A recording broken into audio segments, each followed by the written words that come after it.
Lettre à la comtesse de Chambord, Marie-Thérèse de Modène, 24 octobre 1883. Ma chère tante Thérèse, il y a aujourd'hui 2 mois que Dieu m'a enlevé un oncle que je ne saurais oublier. Comme je pense à vous, à mesure que le temps passe, j'admire de plus en plus la grandeur d'âme que vous avez manifestée dans ces tristes moments, lorsque vous imposiez silence à votre douleur pour interpréter les volontés de mon oncle et maintenir avec énergie le droit de mon père qui, en renonçant à l'Espagne, n'a renoncé ni à la France, ni à aucun des droits de primogéniture dont il est maintenant le dépositaire. Le groupe de Français, petit groupe, mais groupe d'élite, qui reste fidèle au drapeau blanc et au droit salique, vous garde comme moi une profonde reconnaissance pour l'énergie que vous avez montrée en vous opposant aux prétentions des d'Orléans, qui en définitive ne sont et n'ont jamais été que les représentants de la Révolution.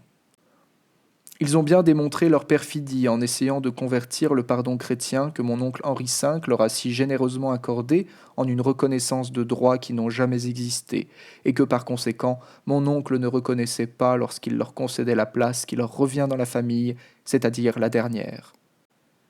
D'après ce que j'entends dire, mon père n'a pas l'intention, jusqu'à présent, de prendre l'initiative d'un acte spécial.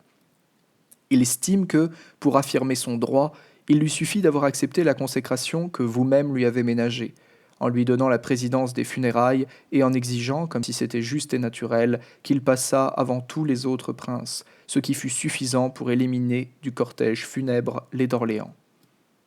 Quand je serai sûr de ne pas vous gêner, j'irai à Goritz, où j'aurai la consolation de vous voir et de prier sur les tombes de mon oncle Henri, de Louis XIX et de Charles X. Je leur demanderai qu'ils m'obtiennent force et lumière pour accomplir jusqu'au bout la mission que ma naissance m'impose.